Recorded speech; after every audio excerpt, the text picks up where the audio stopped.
저는 맨 처음에는 제가 이제 인도를 할 해당 예배 설교 본문을 확인할 수 있으면은 최대한 확인을 하고 그 말씀을 묵상을 하는 편입니다. 그래서 말씀 묵상하고 특별히 묵상할 때는 필사가 저는 좀 도움이 되더라고요.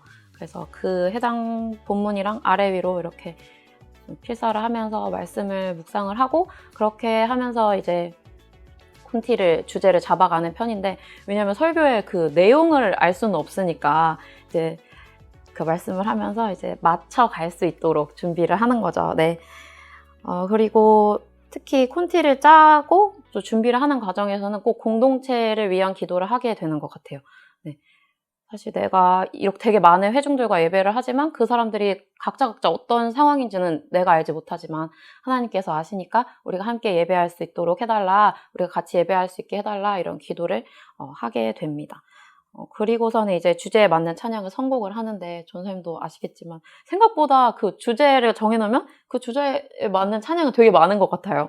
네. 그래서 뭐 어떤 분들은 찬양 주제가 있냐 뭐 이렇게도 말씀하시지만, 분명히 이제 말하고자 하는 주제가 있기 때문에 그 주제를 열심히 찾기 위해서 노력을 하고, 특별히 그 가운데서 이제 교회랑 공동체에 익숙한 곡을 정확히 아는 게 좀 중요한 것 같아요.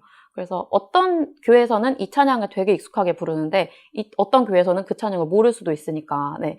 그래서 그런 정확한 분류가 필요한 것 같고, 그래서 적절하게 배치를 하는 것. 모르는 찬양을 뭐 맨 처음에 한번 부르고 중간에 한 번 더 부른다던가 이렇게 배치를 하고, 뭐 흐름을 따라서 배치를 하는 게 중요한 것 같고, 특별히 요즘에 제가 느끼는 건 곡의 적절한 템포도 되게 중요하다. 또 너무 빠르면 이게 무슨 가사인지 모르고 고백할 수도 있고, 너무 느리면 사람이 집중이 흐트러질 수 있고, 그래서 적절한 템포를 찾아서 저도 메트로놈을 켜고 노래를 불러보고 같이 여러 번 반복을 해보고, 그러면서 이제 시뮬레이션을 해서 배치를 하는 그런 콘티를 하고 있습니다. 네. 저는 주일날 담임 목사님의 설교를 들으면서 그 다음 주에 콘티에 들어갈 주제곡 하나를 거의 정하는 편이에요. 그러니까 저희 담임 목사님 같은 경우도 거의 이제 시리즈로 그 본문들이 나가기 때문에 이번 주에 이 메시지를 주시면 그 다음 주에 이제 설교를 듣기 전에 지난주의 메시지가 기억날 수 있게 하는 부분들을 가지고 전체 예배가 찬양과 말씀이 한 흐름에 갈 수 있도록 도우려고 노력을 하는 편이고, 화요일에 그 목회자 회의 때 담임 목사님의 주일 설교 방향이 나옵니다. 그러면 이제 그 주제 제목 정도를 가지고 또 유추해 볼 수 있는 부분들이 있기 때문에 찬양의 마무리가 담임 목사님의 설교와 완전히 조금 멀리 있는 메시지가 아니라 좀 같은 흐름에 갈 수 있도록 노력하는 편이고요.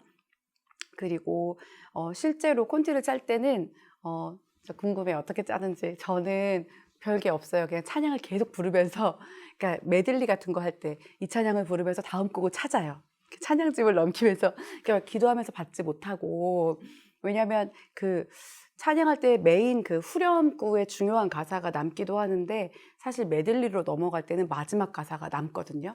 그러면은 예를 들면 뭐 주 영광 바라보며 주만 따르네 라면 그 다음에 메들리의 곡은 딴 노래가 아니라 하나님의 영광에 대한 노래나 주님을 따라가는 것에 대한 후렴구를 찾거나, 그리고 그 리듬과 비슷한 키와 주제 가운데서 찾는데, 그렇게 계속 불러보면서 콘티를 짤 때 가장 이질적이지 않은 것 같아요.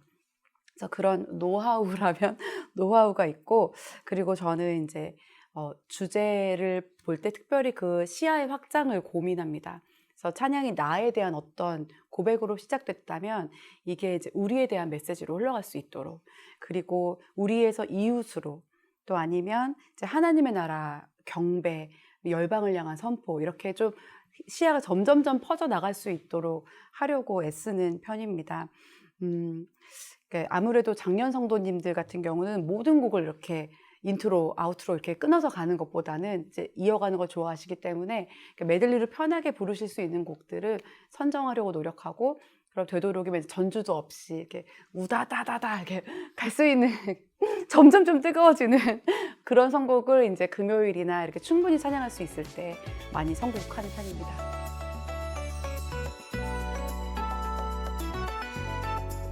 회중을 하나님께로 잘 인도하는 법이라고 말하기는 조금 자신이 없고 부담이 되고, 그러니까 인도자가 먼저 하나님 앞에 선 예배자의 모습을 보여주는 것이 가장 좋은 인도의 가장 좋은 인도가 되지 않을까 싶습니다. 그 매트 레드먼이라는 찬양 사역자가 월십 리더라는 말을 리딩 월시퍼라고 바꿔서 표현을 했었는데요. 그러니까 리더가 되는 것 이전에 이제 예배자의 모습으로 예배를 섬기는 것에 대한 의미인 것 같아요. 그러니까 저는 종종 찬양할 때 이렇게 성도님들을 마주하고 찬양을 하긴 하지만 그런 상상을 해요. 이렇게 저도 성도님들과 같은 쪽으로 방향으로 몸을 돌려서 한 분 하나님께 예배하고 그 앞에 그냥 선 동일한 예배자라는 생각을 하면서 저의 시선을 하나님께만 드리는 것에 좀 포커스를 두고 있습니다. 모든 회중이 하나님 앞에 서기 바라는 마음으로 뭔가 좋은 것, 멋진 걸 많이 하는 것보다 친절하게 인도하되 예배하는 모습을 보여주고, 그리고 예배하고 싶게 만드는 그런 인도자가 되는 것에 대해서 많이 고민하고 노력하고 있습니다. 제일 먼저 생각나는, 요 질문을 받고 제일 먼저 생각난 단어가 가난한 마음, 낮은 마음이라는 단어였어요. 그래서 특별히 예배 인도자는 예배 마치고 교회 로비에서 권사님들만 만나도 그게 아이고 오늘 찬양 너무 은혜로워서 얼마나 예쁘시겠어. 이렇게 말씀을 해주시는 자리잖아요, 사실. 그러니까요. 애기를 낳았어. 애기가 애기를 낳았어 이러면서 그러시는데, 그런 자리인 만큼 더 되게 낮은 마음, 진짜 가난한 마음, 나는 앞에 안 서는 사람인 것처럼 더 일부러 그렇게 생각하는 마음이 참 중요한 것 같다라는 생각을 했어요. 그리고 저 같은 경우에는 일주일에 한 번쯤은 내가 인도하지 않는 예배, 내가 회중석에 있는 예배를 드리는 게 좀 도움이 많이 되더라고요. 그래서 워낙 익숙한 자리, 내가 마이크를 들고 내가 인도를 하는 게 워낙 익숙하기 때문에 일부러라도 그게 혹시 영유아부 예배가 될지라도 저희 아이랑 같이 드리는 그런 예배를 꼭 한 번 이상 가지는 게 저한테는 도움이 됐던 것 같습니다. 내가 인도하지만 않으면 다 너무 좋죠. 예배에 집중할 수 있어요. 너무 좋아. 누가 뭘 해도 다 너무 좋고. 근데 그 마음을 계속 유지하는 게 사실 찬양 인도자들의 씨름인 것 같아요. 자기의 포지션이 거기라고 믿지 않고 그냥 많은 예배자 중에 한 명이라고 믿는 믿음, 낮아지는 마음, 너무 좋은 메시지였습니다.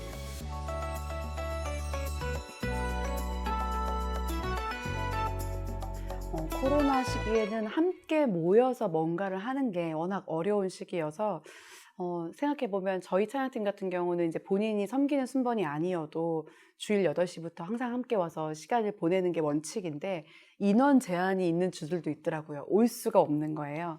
그래서 이 부분을 우리가 어떻게 공동체를 위해서 함께 이걸 할 수 있을까 했을 때 이제 리더들 중심으로 소그룹으로 교제하려고 노력을 많이 했던 것 같아요.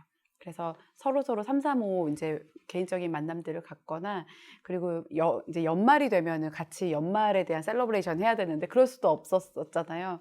그래서 작년 같은 경우는 10대 뉴스 5대 소망, 그러니까 1년의 이야기들을 전부 다 그 카톡에 함께 나누고 또 서로 격려하고 줌으로 같이 이제 연말을 맞이하고 했는데, 그러니까 노력은 많이 했는데 진짜 쉽지 않은 시기였던 건 맞는 것 같고, 이제 이 이후에는 더 다양한 방법으로, 그래서 이후에는 이제 뭐 예배 세미나라던가 다른 방법들을 이제 좀 준비하고 있거든요. 다양한 방법으로 섬길 수 있을 것 같습니다. 저희도 모이는 게 정말 어려워가지고 얼마 전에 이제 풀리자마자 저희 소풍을 다녀왔는데 그게 2년 넘게 3년 만이더라고요. 그래서 이게 모이는 거에 기쁨이 이렇게 크구나 이런 걸 느꼈고, 코로나 상황 가운데서는 최대한 평소랑 똑같이 하려고 노력을 많이 했어요. 뭐 마스크를 무조건 써라 할 때도 있고, 나라에서 인도자도, 그리고 뭐 싱어 쓰지 말라고 할 때도 있고, 또 회중이 진짜 아예 아무도 안 계셨을 때도 있고, 그 모든 여부를 떠나서 이 하나님의 임재가 이전에 가득하다, 이거 하나를 보면서 다르지 않게 하자. 저는 제일 많이 중점을 뒀던 것 같고요. 그냥 꾸준함과 버팀의 영성이 필요한 2, 3년이 아니었나, 네, 그런 생각을 하게 됩니다.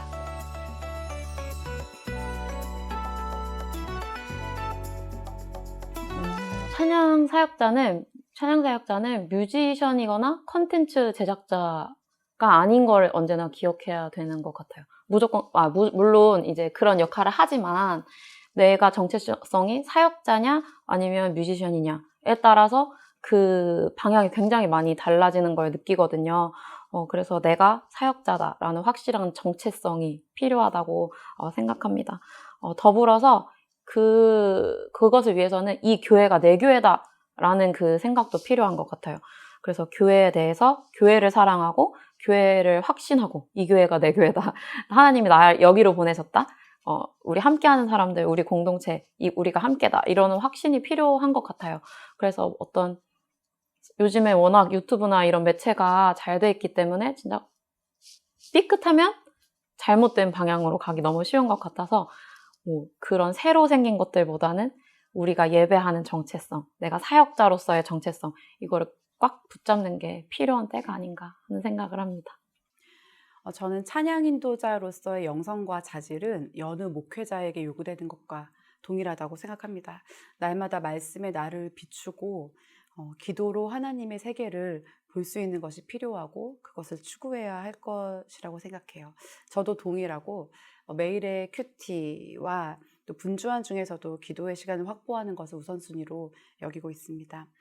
찬양 사역자가 함양해야 할 자질 중에 제가 중요하게 여기는 것, 가장 중요하게 여기는 것 중에 하나는 화평하게 하는 자가 되는 것입니다. 그러니까 누구라도 내가 섬기는 예배를 나 때문에 불편해하지는 않아야 된다는 생각을 해요. 그래서 이렇게 주장하는 태도가 아닌 섬기는 마음으로 모든 사람과 가능한 한 더불어 화평을 하려고 노력하거든요. 쉽지는 않지만. 그래서 제가 섬기는 찬양 팀원들에게도 너가 섬기는 그 공동체나 그 구역에서 문제를 일으키거나 주장하는 사람보다는 져주고 받아주고 들어주는 사람이 되라고 가르칩니다.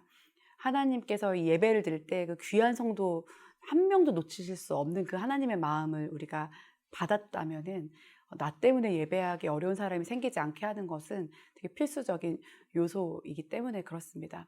그리고 더불어서 제가 섬기는 팀원들에게도 여러분은 이 예배 안에 있는 영적인 리더다라고 가르쳐요. 그래서 항상 예배에 들어가기 직전에 저희 팀이 하는 기도는 성도님들을 축복하는 기도를 합니다. 하나님, 여기에 저희의 공연을 보러 온 사람은 아무도 없습니다. 주님을 만나러 갈급한 중에 시간을 내서 온 귀한 성도님들이 하나님 만나실 수 있도록 주님 저를 사용하여 주시도록 성도님들 한 사람 한 사람을 축복하는 기도를 하고 그런 이제 목양적인 태도와 마음을 찬양팀원들이 어리지만 20대고 어려도 가질 수 있도록 가르치고 있습니다.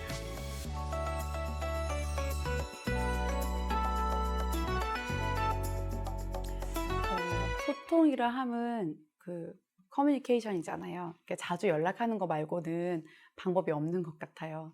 그래서 저는 이제 찬양팀을 처음 맡았을 때 한 사람씩 혹은 두 사람씩 이제 1대1을 다 한 번씩 했거든요. 그래서 그 사람에 대한 이해를 가지려고 노력하고, 그러니까 내가 당신한테 관심이 많이 있습니다를 보여주면서 관계성을 시작하고요. 또 음악을 하는 사람이 다 그렇지는 않지만 이제 대다수가 좀 섬세한 면들이 있습니다. 그 섬세한 부분들을 좀 이해하기 위해서 대화들이 많이 필요한 경우가 많이 있어서 각각 사람들의 이야기를 듣고 또 어떤 문제나 분쟁이 생겼을 경우에는 그러니까 누군가의 편을 든다기보다는 진리에 비추어서 화해할 수 있도록 돕고, 사실 그게 되게 또 팀 운영의 중요한 방향성인 것 같아요.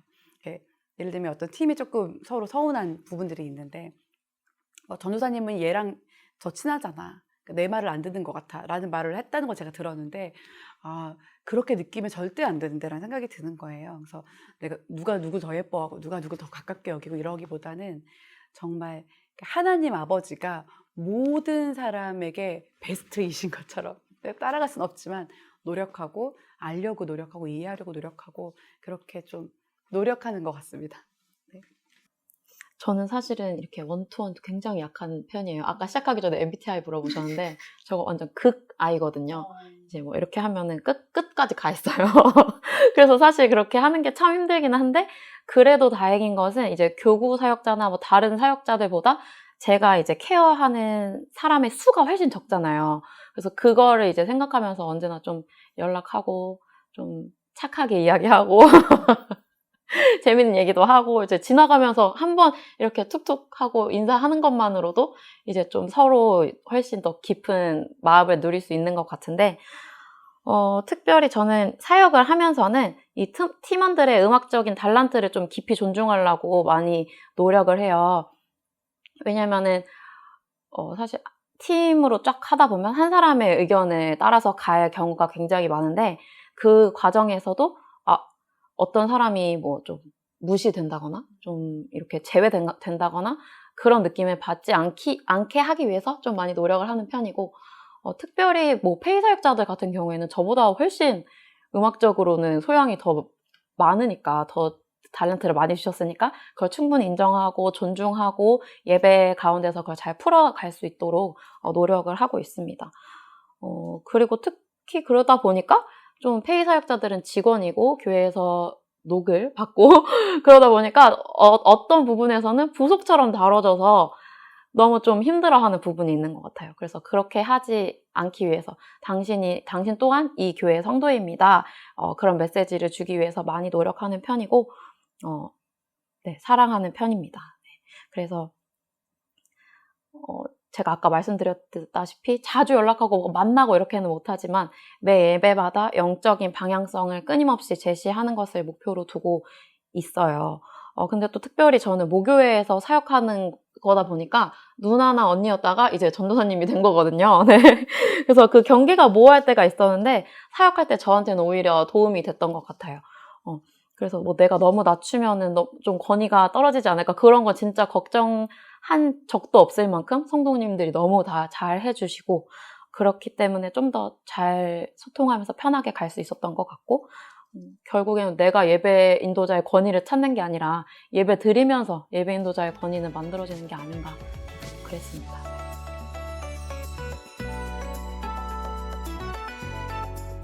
앞에서 보여지는 사람으로서에 대해서 늘 생각하고 경각심을 갖는 게 좀 필요하다고 늘 생각합니다.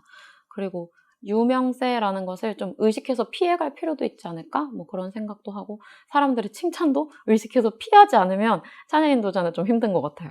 그래서 좀 의식해서 내가 칭찬받는 자리라는 것, 잘 보여지는 자리라는 것을 의식하면서 돌아갈 수 있도록 하는 게 제일 중요할 것 같습니다. 저는 그러니까 찬양 사역자로서 그러니까 내가 하고 싶은 걸 다 하지 않는 게 중요한 것 같아요. 내가 낼 수 있는 음을 다 내고 내가 할 수 있는 걸 다 하고 하면은 나의 것이 되지 그것이 공동체를 위한 것이 안 되는 경우들을 많이 봐서 찬양 사역은 공적 영역이라고 생각하고요. 내 감정, 내 상황, 내 생각을 그러니까 찬양 전에 이렇게 길게 풀어 놓으시는 분들도 좀 있으세요. 별로 좋지 않다고 생각합니다. 그러니까 예배에 대해서 가르치고 설명하는 것은 불필요하다고 생각해요. 그러니까 찬양 사역자는 보여주는 사람이지 가르치는 사람이 아니다 라고 생각이 들고 가르치는 것은 그런 기회가 주어질 때 강의하는 시간에 하는 거지 그러니까 찬양 인도자가 찬양을 하기 전에 이렇게 하라고 하거나 혹여는 또 이렇게 반응이 없다고 꾸질하거나 여기 이렇게밖에 안 하십니까? 이런 표현들은 굉장히 폭력적이죠.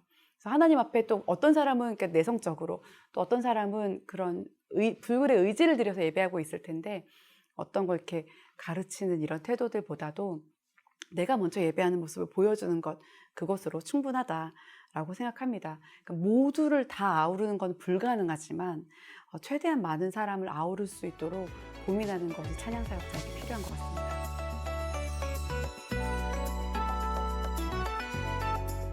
그러니까 저는 아무래도 이렇게 노래를 하는 부분에서 몸이 악기가 되어야 하기 때문에 몸이 아프거나 컨디션이 좋지 않을 때 쉽지 않은 것 같아요. 코로나도 걸렸었는데 그 이후에 한 2달 정도를 노래하는 게 너무 어려웠거든요. 하지만 해야 되니까 계속 했는데 이제 몸이 악기가 되는 부분 때문에 좀 힘들고 그렇게 하다가 음이탈이 나거나 좀 이렇게 부족하게 예배를 섬긴 날은 그냥 주님이 겸손해지라고 하시나 보다 이러면서 받아들이고 내가 잘해서 하는 게 아니라 주님이 허락하시는 만큼 할 수 있구나 그런 생각을 하곤 합니다. 네, 저도 똑같은 거 생각했어요. 전 체력이 제일 힘들어요. 왜냐면 러닝타임이 길고 사실 일반 사람이 40분을 노래하는 건 사실 되게 힘든 일이잖아요. 그래서 또 막 중간에 뛰기도 해야 되고 느린 것도 했다가 높은 것도 했다가 이렇게 해야 되는데 그리고 또 예배를 연속으로 뭐 인도를 해야 된다거나 뭐 새벽에 인도를 해야 된다거나 뭐 아주 늦은 시간에 해야 된다거나 되게 체력이 의외로 가장 힘든 부분이더라고요. 그래서 어떻게 극복하셨는지 궁금합니다. 거기에 운동과 한약. 약물, 영양제 복용. 뭐 이제 정리를 하자 보면 삶 자체를 예배 인도에 안 맞추면은 제가 몸이 따라가기가 힘들더라고요. 그래서 뭐 적절한 시간에 자고 적절한 시간에 일어나고 무리 되는 음식을 과식하지 않고 뭐 너무 무리한 스케줄 하지 않고 그런 게 결국에는 다 그 연관이 돼 있더라고요. 그래서 보통 주일 예배를 섬기기 위해서는 전날 토요일부터 다치지 않아야 되고 아프지 않아야 되고 그래서 잠도 저는 보통 한 토요일에 진짜 한 10시 정도엔 자려고 노력해요. 다음날 최상의 컨디션으로 주님께 드려야 되기 때문에 그러니까 찬양팀들한테 그게 또 특히 청년들한테는 숙제인 것 같아요. 내가 더 에너지가 많지만 주일을 위해 아껴둘 수 있는 마음 그런 것들이 작은 건데도 중요한 키가 되기도 하더라고요.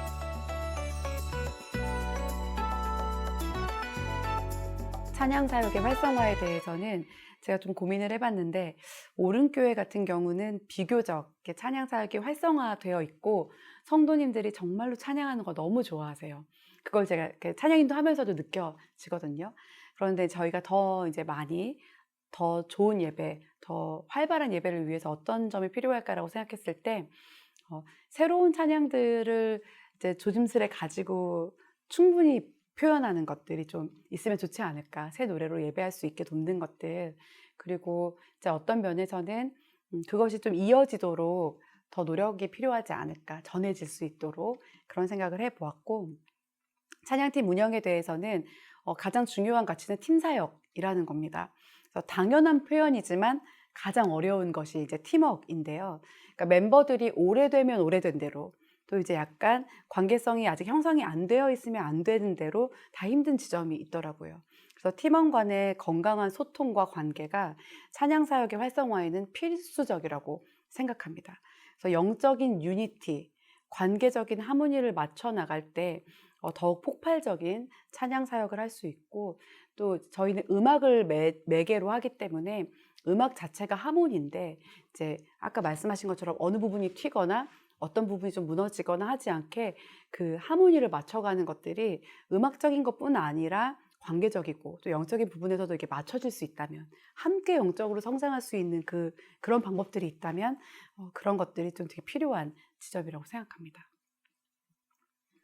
저는 찬양 사역은 담임 목사님과 교회 리더십에 되게 크게 좌우될 수밖에 없다고 생각해요. 왜냐하면 뭐 찬양만 똑 떨어지는 게 아니고 예배 전체적으로 들어가는 거고 또 실제로 도구적으로도 음향이든 조명이든 다 모든 게 교회에 합의가 있어야지 이루어지는 것이기 때문에 내 생각만이 아니라 교회의 그 방향성에 맞춰서 예배를 꾸려 나가는 게 필요하다고 생각합니다. 당연히 담임 목사님의 그 리더십에 완전히 사역자가 들어가야 된다고 생각을 하고요. 그렇기 때문에 교회의 가이드라인이나 합의된 항목들을 최대한 지키고 그 안에서 최선의 것을 드리는 게 필요하다고 생각을 합니다.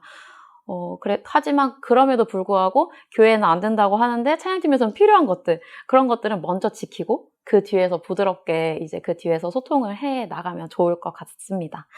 그래서 음악적 화려함은 좀 나중으로 미루고 좀 정갈함, 또 정리된 찬양을 좀 지향을 한다면 이제 교회 리더십들과도 소통할 수 있고 또 예배자들과 찬양 팀원들 또 스태프들 이렇게 다 마음을 모을 수 있지 않을까 하는 생각을 합니다.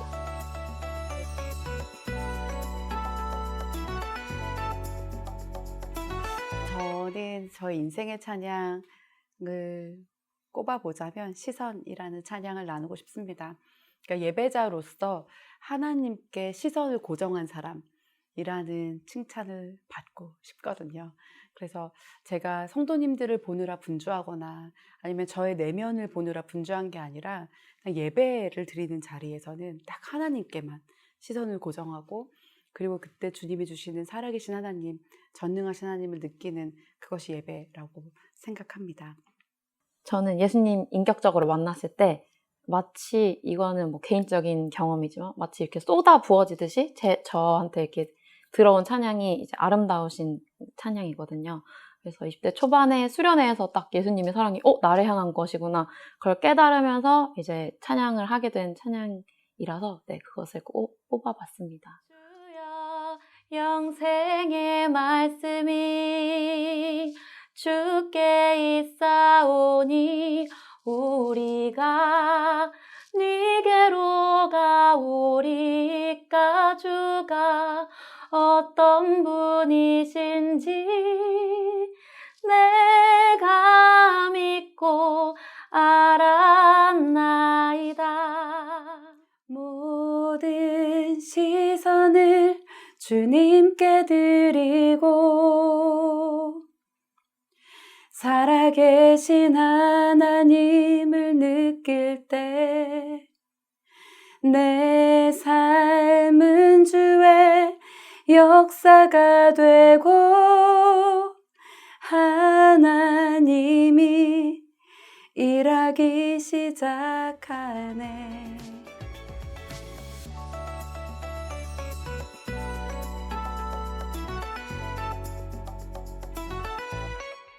감히 제가 조언하는 것보다는 제 스승 목사님께서 얼마 전에 이제 카톡을 보내주셨는데 그 카톡을 공유하면 어떨까라는 생각에 제가 적어왔어요.